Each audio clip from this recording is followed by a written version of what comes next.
Yang jadi pertanyaan adalah dia mau tinggal ke sini pakai apa dokumennya? Kan sudah hilang status keluarga negara. Paspor dari negara pasti sudah diambil, dicabut. Tidak punya begitu. Iya, maka jalan satu-satunya dia harus mengajukan kewarganegaraan dari tempat tinggal di mana dia mengabdi.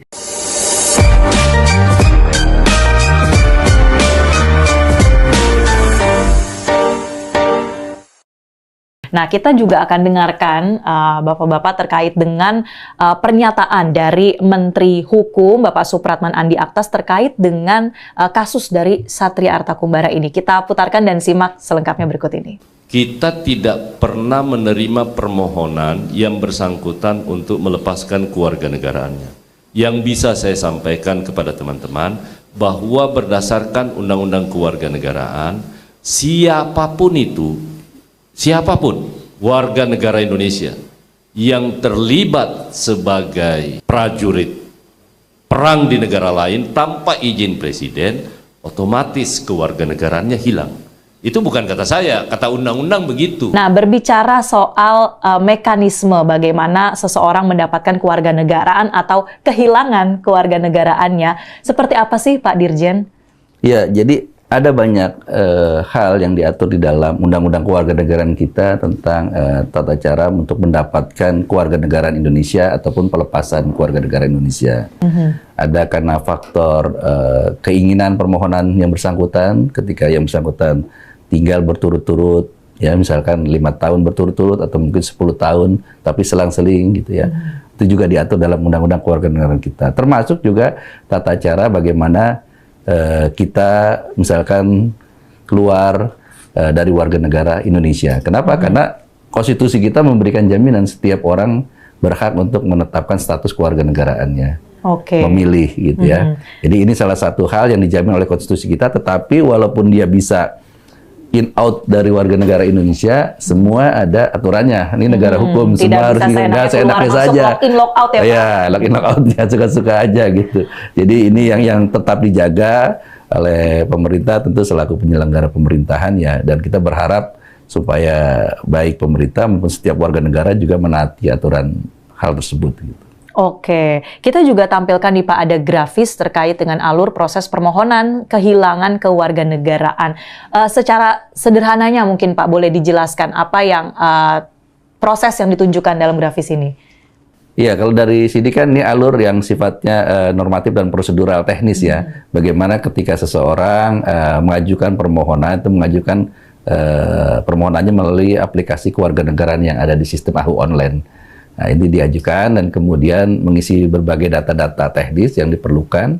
Kemudian ada PNBP yang harus dibayarkan, serta mengunggah ya berbagai dokumen-dokumen persyaratan yang diperlukan. Nanti Direktorat Jenderal AHU akan memeriksa bagaimana verifikasi data itu lengkap atau tidak gitu ya. Ini termasuk misalkan ketika orang ini ingin menjadi warga negara Indonesia gitu misalkan. Tapi kalau misalkan kehilangan juga, dalam konteks ini kan konteks kehilangan ya. Nah, kalau kita lihat dalam kasus posisi kepada saudara Satria bersangkutan, kan bagaimana dia mengisi ini, orang dia juga posisinya ada di wilayah kombatan. Di luar Indonesia begitu. Kecuali dia hanya update statusnya aja dan itu bisa dilihat oleh warga.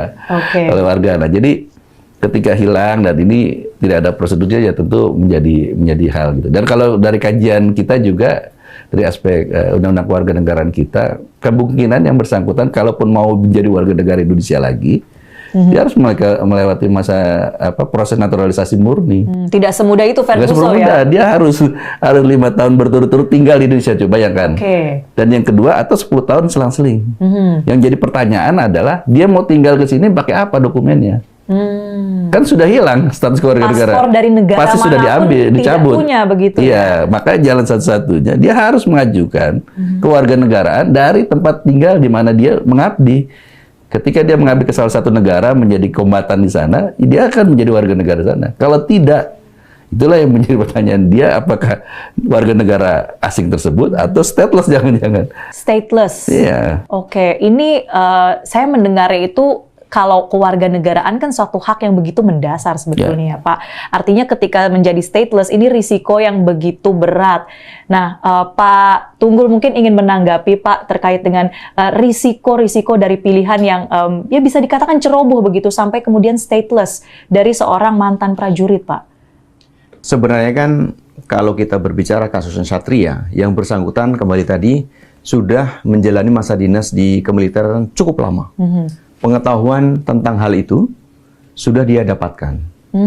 Sehingga ini merupakan suatu pilihan hidup bagi dia. Udah tahu resikonya akan sejauh ini, akan susah pulang ke Indonesia. Tentu saja kan setiap pilihan yang kita ambil ada risiko, baik risiko positif maupun risiko negatifnya. Risiko negatifnya seperti yang tadi disampaikan oleh Pak Dirjen, dia secara otomatis kehilangan kewarganegaraannya karena bergabung dengan militer asing tanpa izin presiden. Dan saya yakin tuh yang bersangkutan sudah tahu, Mbak. Sudah tahu. Itu suatu risiko yang harus dia ambil. Begitu, Mbak.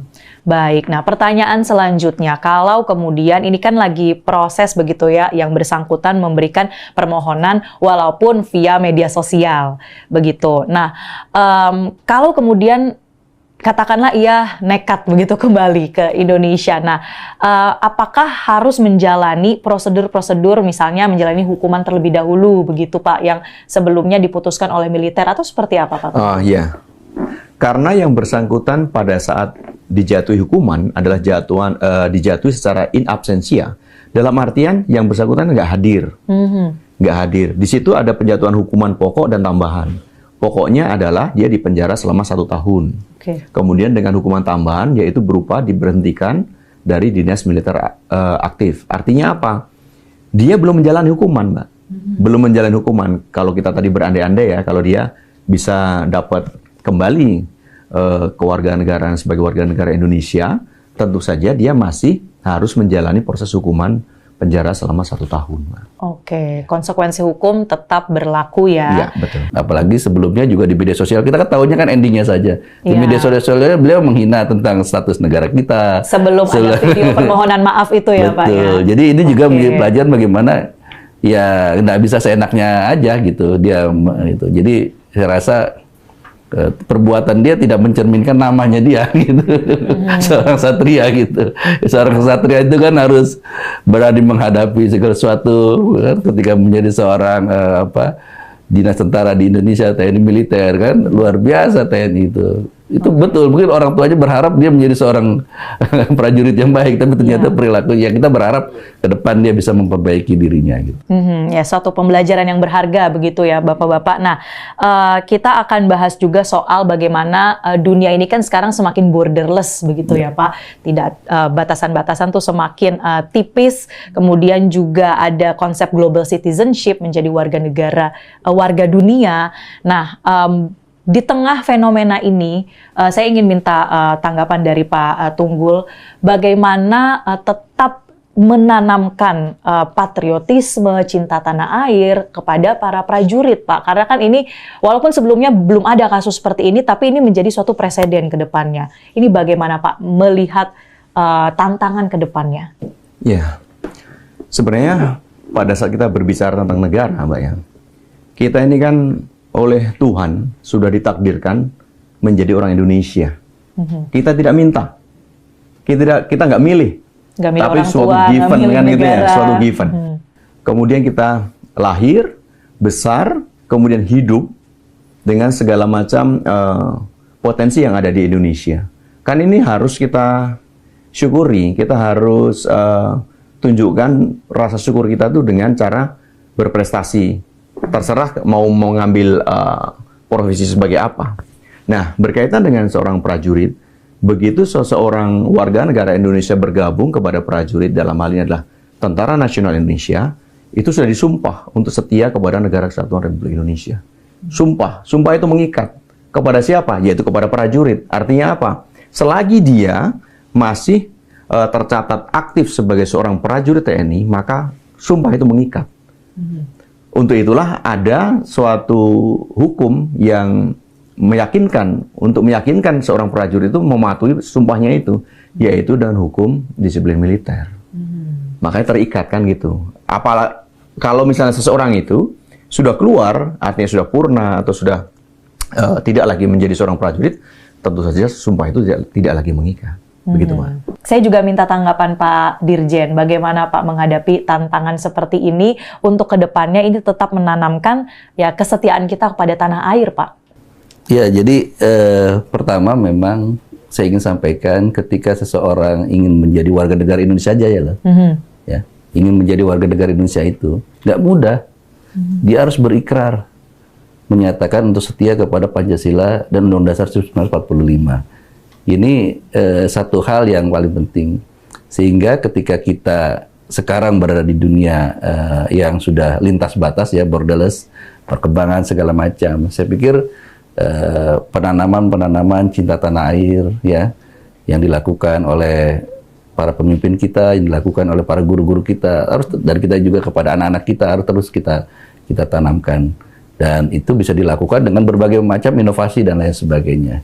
Sesaat lagi akan diperdengarkan lagu kebangsaan Indonesia Raya dan Mars sebentar, karena setiap jam 10 ada Indonesia Raya Harus berdiri. dan Mars Kemenko.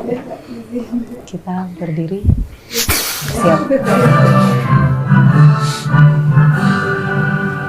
Indonesia, tanah airku, tanah tumpah darahku. Di sanalah aku berdiri demi pandu ibuku. Indonesia kebangsaanku, bangsa dan tanah airku. Marilah kita berseru, Indonesia bersatu. Hiduplah tanahku, hiduplah negeriku, bangsaku, rakyatku semuanya. Bangunlah jiwanya, bangunlah badannya untuk Indonesia Raya. Indonesia Raya, merdeka, merdeka, tanahku, negeriku yang ku cinta. Indonesia Raya, merdeka, merdeka, hiduplah Indonesia Raya. Indonesia Raya, merdeka, merdeka, tanahku, negeriku yang ku cinta. Indonesia Raya, merdeka, merdeka, hiduplah Indonesia Raya.